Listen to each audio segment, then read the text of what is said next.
Chris had a conflict today, so you're stuck with me, Kerry Gorgone, and I will do my best to bring you insights you need to succeed from guests in unusual places, like Linda Karisson in Sweden, who runs Board for N, the restaurant for just one person. That's not like one person per table. It's one table, one chair, and one person. And then a little later in the show, we'll talk with Sofiya Deva, who runs This Same Sky, a purpose-driven business for apparel, and she works with artisans all over the world to create ethically sourced pieces, and I can't wait to bring her out to talk to you too. So look, I didn't have to interrupt anybody. Let's start this thing.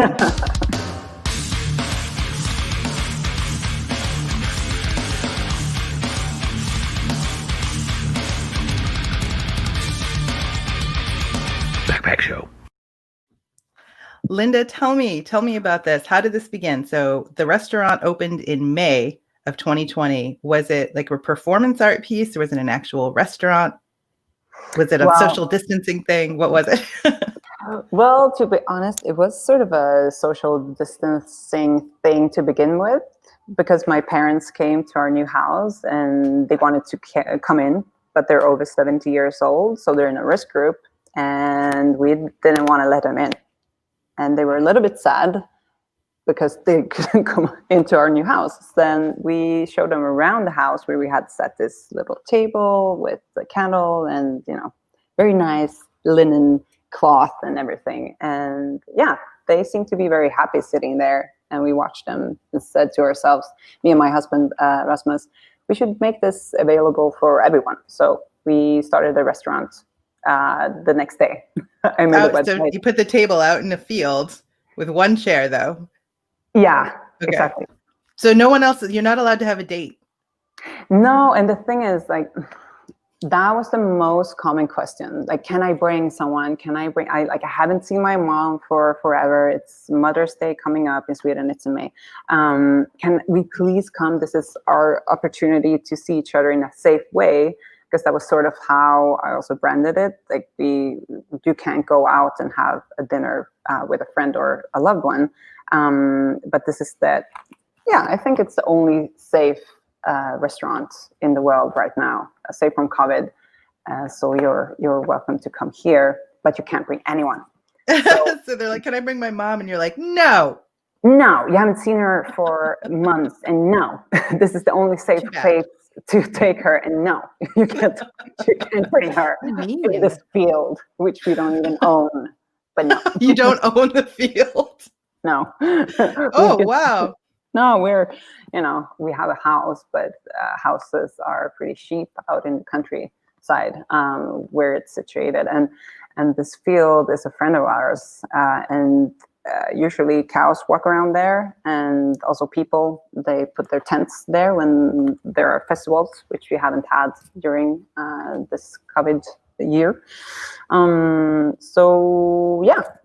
If you just rolled in and you're like, where is Chris? He had a conflict today, so I'm running the Backpack Show, and we're talking with Linda Karisson, who runs Board for N, a restaurant for one person only. And apparently it's in the middle of somebody else's field. So how did you hook up the food delivery system? Like, how does this work? Well, my husband, who also is a chef, he made a food, and because we had two kitchens, and you have some rules, when it comes to restaurants, you can't cook kitchen, you can't cook food in the same kitchen as your, have your own kitchen. So luckily, two kitchens. He made a food, a 3-course dinner, and then we built this pulley system. So we sent out the food in a basket, and then they put the plates and everything away in a bucket, and then they got the main course, and then the dessert. So they don't talk to anyone? No. What we wanted people to do, because we are so, like, the rest of the world, also people in Sweden needed to spend a lot of time with themselves. But what we maybe tend to do during these times are that we might just look at our phone, or we distract ourselves watching series, or not spending time with ourselves. So what we wanted people to do was to just sit down with themselves and think about like Mary Oliver, for instance, said in her poem the summer stay, tell me what you want to do with the rest of your precious life. Like, when do we really sit down and think about that? Maybe this pandemic gave us that opportunity, if we just dare to sit down with it and really think about it. That's so spiritual, Linda. I was like thinking to myself about the practical aspects of it. I was curious about how you got the dishes back again. I'm curious about the menu and whether they actually place an order or the menu is set. How does all this work? So it's it's a set menu, and with every course you will also have a poem delivered. You know, there's mixologists or whatever you call them, like bartenders that make, you know, a drink for you. What I did, because I can't cook, that's why I married a chef. I missed a trick there, I guess. You did. But I sent out personal poems. I didn't write them myself. I sent out a lot of Mary Oliver poems to sort of match maybe the weather or the feeling or like the impression that I got from this guest, or maybe I knew him or her a little bit. So, and maybe it was a Norwegian coming, then it was a Norwegian poem. I just tried to put it together like in a way that people would start to think about these things about life or such. Very pretentious. No, you put a lot of thought into it. I love it. That's actually similar to the way that I'll choose gifts for people. Just to try to think about, you know, things that make me think of them or things that they've said that they like, that kind of thing. Mindful eating, says Chloe, because you're all by yourself. And Chris is wishing us luck. Apparently he thinks something bad might happen. No, Kara's joining us from Scotland, which I think is actually a perfect place to do something exactly like this. And Chloe in Scotland as well. Oh yeah, we actually had a chef contacting us from Scotland because I'm sort of a person, like if I started one thing and I feel like, oh, this is going great, let's do 10 more of these. So we had some chefs contacting us, and I love the one who contacted me from Scotland. So thank you for reminding me. I will reach out to her again. She had worked for restaurants like Noma in Denmark, and you know, all these really, really wonderful chefs. They could have their own table. So Kara and Chloe, you might get your chance to dine at Board for Anne, but just you can't bring a friend, so just be aware of that. I married a chef. We had Erica Clark came on the show a little while ago. She's a comedian, and she said her mom had recommended you have 5 friends, and one would be a mechanic, and one would be a chef, and one would be a lawyer, and I forget the rest of the list, but lots of categories of friends. So you don't necessarily have to marry the chef. I just want to point that out. Yes. Coach Woodard joining us wants to know, are reservations required? I have to think yes, but yeah, and also we were fully booked like a week in, so in May we were all like, I didn't think people would come to this little place in the middle of nowhere. Like, it's 114 inhabitants, so yeah, I thought that maybe a few would come, but yeah, we were fully booked. We couldn't go out in our own yard during like the nights because there was someone sitting there trying to connect with, you know, something. Oh, wanting to come to the restaurant. Yeah. So Carol likes the plan of marrying a chef. I don't think she did it though. Kara says it would be amazing here in Scotland. We have many very warm links with Scandinavia. And Kip says Utah could use this. I think everywhere could use this, if I'm being honest. I love the way this is working out. So what about wine choices? Do you get wine with your food? Like, how does this go? That's a very good question. Well, we couldn't really give that opportunity because people were driving there usually, and they're alone, of course. Yeah, so that was the thing that we like realized, that okay, we can't serve wine at this restaurant.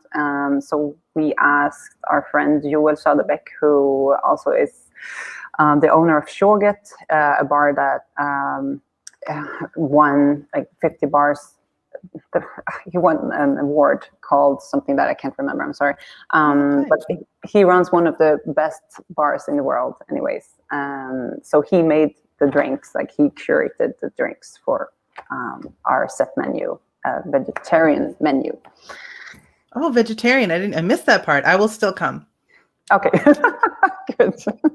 Well, next year we might serve the cows that walked on the meadow outside. Oh, that's horrible. I love it. I'm there Okay. for that. Carol wants to know why not couples? Because it's one person only, Carol, so that you sit with yourself, right? That's the idea, to reflect. Yeah, exactly. When you sit with your date and your food, you usually you talk more with with the person that you're with than contemplating, thinking about things of life, or really tasting the food. So we wanted people to have that experience. We actually did a few exceptions. Like one person, Björn, who is 85. He said that he had dreamt his whole life of just booking a whole restaurant for him and his wife. And he was really precise. He was really he really wanted this. And he said that, but we're not two people. We're one. I'm nothing without her. So we are. Oh, come on. And I was like, okay, all right, okay, Björn, let's do this. You fell for that, Linda? Come on. I did. Hey. I can understand why they stayed married for 50 years. So. Well, that's adorable. He'll be back with his next wife. Just kidding. Chloe says, was it difficult to figure out the positioning and the pricing for the business? Thank you for that question. Yeah, we decided, well, it was a good choice to do so. But we decided that everyone that came, they choose for themselves what they think is a good price, because we all have faced different, difficulties during this pandemic. Some people have lost their jobs. Some people even lost a loved one or their mind. So I think that we wanted it to be something that they could decide for themselves. And some people, we still wanted them to pay maybe something, and everyone did, but we didn't. Yeah, we broke even, I would say. Almost. See, so the husband's like, well, we're only one person. yeah, exactly. So Kara's wondering, is it seasonal? She's thinking about the way that the days are getting shorter and it's going to be darker and colder pretty soon. Yeah, I would say, it is seasonal. So, and also the autumn here in Sweden is, it's dark and cold and rainy. So right now we're thinking of moving maybe inside our barn later on, and have like a Christmas table for one. And Rasmus already made a song about it, so we have to do something with it. Now you have a song too. You have music, food. Mm-hmm. You have the whole thing. Yeah, I love it. I love it. So everybody loves this thing. So that's so romantic, and even Scottish people are like, oh, and I thought Scottish people didn't get like that. So that's interesting. And see, there's Kara from Scotland saying, we are not two people. Nice try. That's where I'm coming from. Rex says, are there multiple tables? Rex, there is one table and one chair. And that is by design. Yep. That's it. So Kip wants to know, do you have tools or ideas to help people who are struggling with the solitude of the experience? Like, do you give them placemats to draw on? What do we do? Well, I did send them out a little poem. So that was what they had to read. And I was thinking of doing it more like a performance sort of situation where people will come out and play a violin, or, adding all these things. That would still have been very lovely, but we didn't, because what people did experience was something almost like spiritual. Yeah, spiritual, yeah. And they were like quoting Beatles, The Inner Lights, like people that weren't like, spiritual people. They came and were like, this was amazing. And we were like, we didn't do anything. We just, put some food in a basket. Linda, give me 1 second. Chris, if you're going to miss the show, you miss the show. Okay. Go away. Nobody needs their boss's eyes boring into the back of their head while they do stuff. Carol says if people traveled from far to experience it, because she says that she would.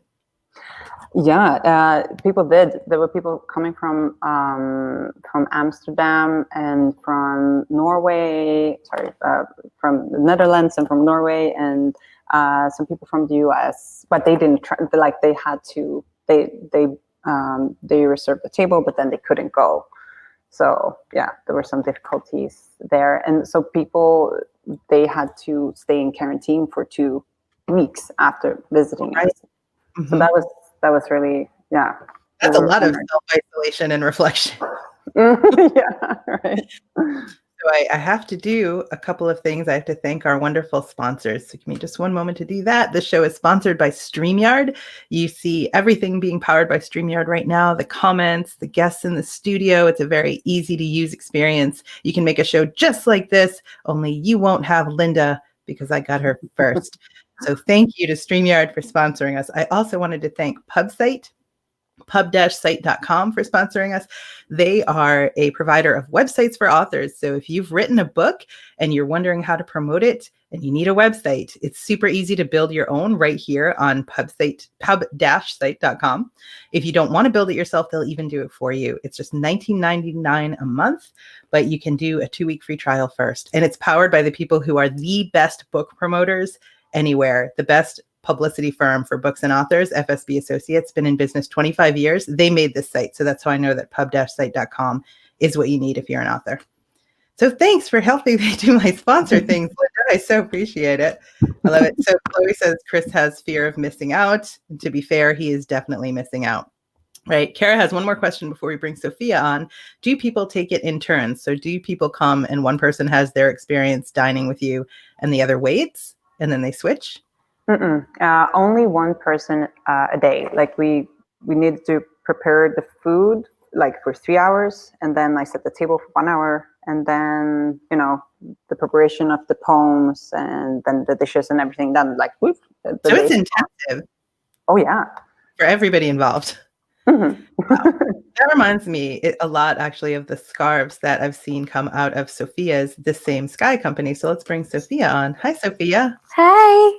Every scarf is its own work of art. Sofiya Deva, founder of The Same Sky. Tell me about the business. It's purpose-driven. You work with artisans all over the world. What prompted you to start this business? Because you were kind of busy enough to start out with. It was a little bit of a pivot for me. So I've been really fascinated by this idea of social entrepreneurship for a long time. There were amazing brands like Sudara and Nicola, and of course everybody knows Tom's, that really made me think about, and I come from a family of entrepreneurs, so I grew up around business, but the idea of social entrepreneurship and this idea that you could have a triple bottom line and, you could have a financially successful business, but it could also serve a larger purpose. That was something that had really lit up my heart and mind for a long time. And then last year, I finally took the leap and decided to start my own. Your mic is rubbing just a tiny bit, and I want to make sure we hear you. So if you don't mind holding it. Yeah. So Kara loves the exclusivity, I think, of the table for one.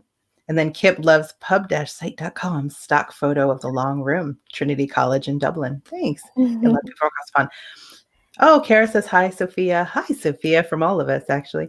So then what made you start the business, and what made you look for specific artisans? Like, what is somebody whose work you look at and think this is a person I need to work with?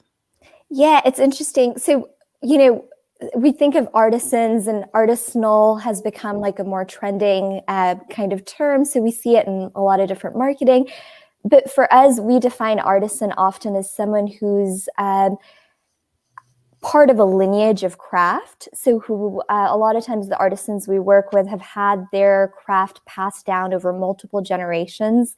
So the block and screen printers we're working with in Jaipur, they're often 4th or 5th generation printers. And part of what's really cool to me about that is it's not just about the technique or the mechanical process, but it's really a way of life and a kind of identity. And that's also why it's so important to preserve it, because not only is it a really cool art form, it's also a cultural identity. So I know it's not just one country you're working with either. You have groups kind of all over the world. So how are you managing all of this? You're in Dallas and you're one person. So how are you keeping, how is this running? I guess what I'm asking. A lot of WhatsApp, a lot of adjusting time zones. So usually the way our model is built, we try to find somebody on the ground who can really be our, hi Amber, who can really manage our supply chain, handle a lot of the communication with artisans, make sure that working conditions are really fair and ethical. And then we also try to find a local or at least a regional designer who can help bring out the voice of the place and the artisans. And then we have an amazing internal team, but it's really about creating kind of that initial bridge and finding people on the ground who we can trust and collaborate with. Can we see a scarf or yeah, two? Absolutely. Let's look. Kara says, that's wonderful. You're opening up new avenues for old traditions and skills. I so agree. Like bringing them to the world marketplace. Oh, look at that. So this is our Gia root bandana. I'll Wow. show you our. So like, what are the dyes made of and stuff? So they're ASIO-free, non-toxic dyes. And this is all hand printed. That's gorgeous. So beautiful, yeah. Wow. Love it. And do the designs have meaning to the person making it? Like, do they select them for a reason, or did you choose the designs and they make them? How does it work? Yeah, that's a great question. So it's been interesting because the more we work with artisans, the more vocal they become and the more they kind of feel comfortable sharing their opinion and sharing their insights. For us, initially, it was very important, especially with like the sustainable and slow fashion space. A lot of the design is very minimal and represents a very kind of Eurocentric view of what's modern.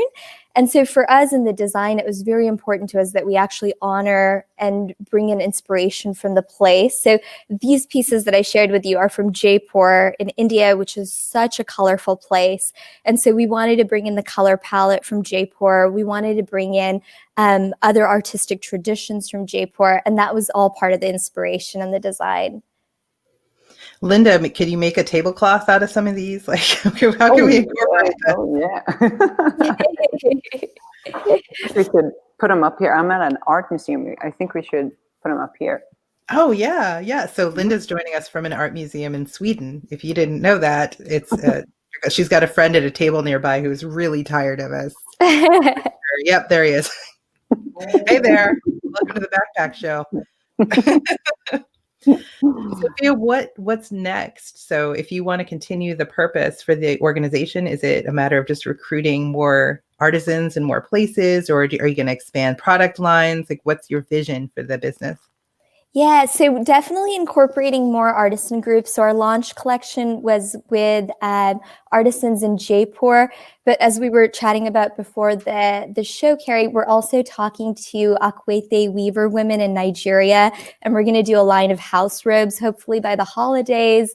We're doing bark cloth laptop sleeves out of Uganda. We're talking to wool weavers in Chitral about doing kind of a shawl. So definitely expanding the product categories and working with more artisans, but also expanding into B2B. So I think it's so great to connect with the consumer and to inspire, similar to Linda, a more kind of mindful, intentional way of life. But I also want to start getting into corporate gifting and corporate everything from, creating sustainable uniforms to holiday gifts that are more meaningful. And I want to build out that piece of the business too. Well, listening to you talk about the way you select artisans, so SAP is a company that we're both aware of that they work to eliminate forced labor throughout the supply chain. That's one of their corporate values. And I'm thinking that a company like that would be very much interested in gifting things that are also ethically sourced.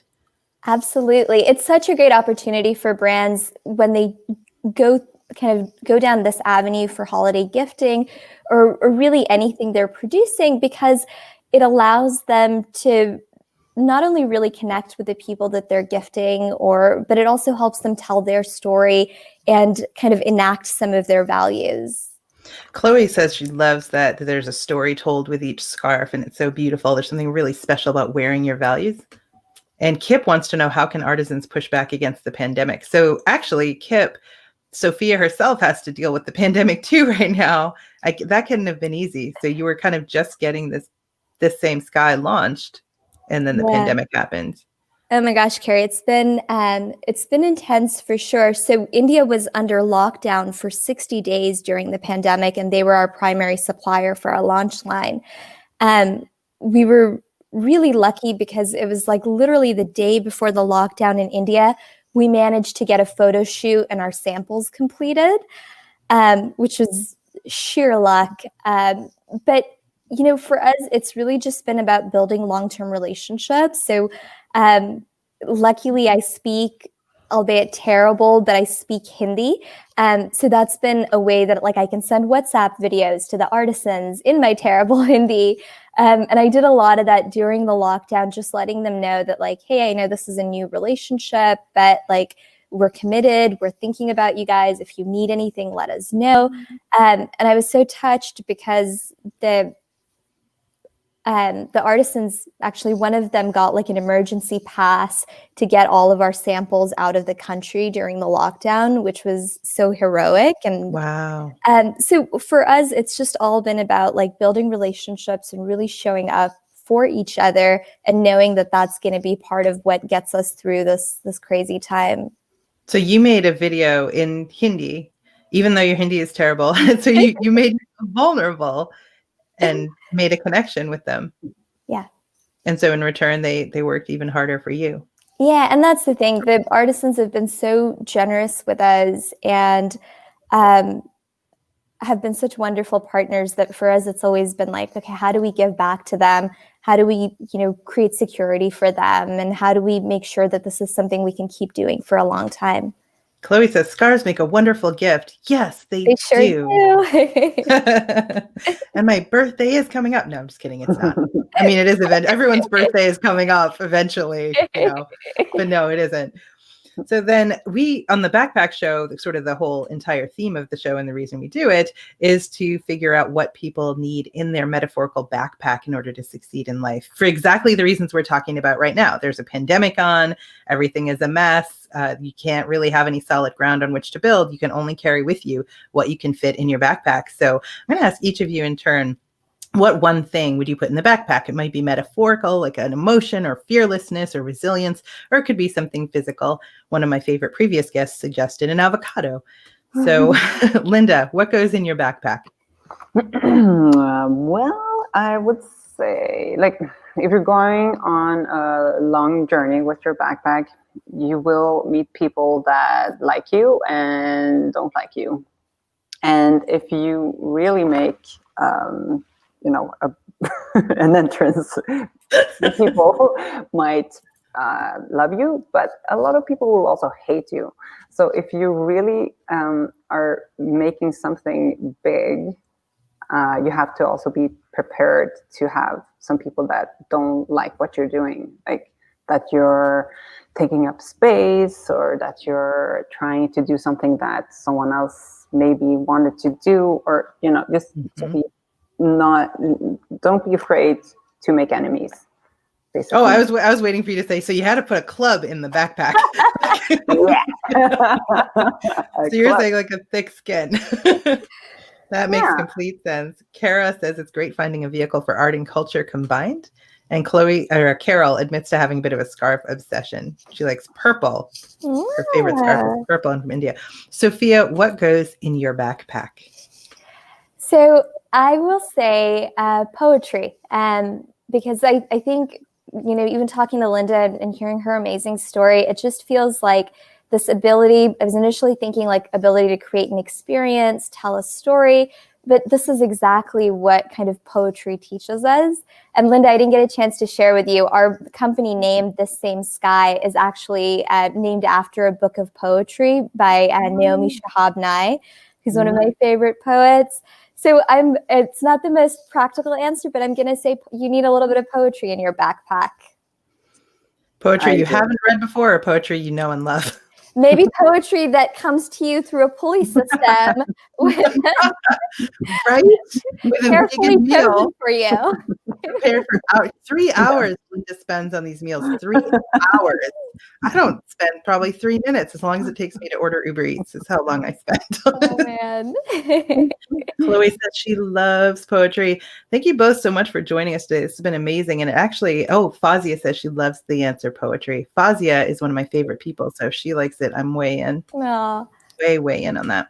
So this reminds me of a story that Chris's grandmother used to tell about her upbringing and the role really that poetry had played in it, which was so interesting. And I think limericks were like more her thing, if I'm remembering correctly.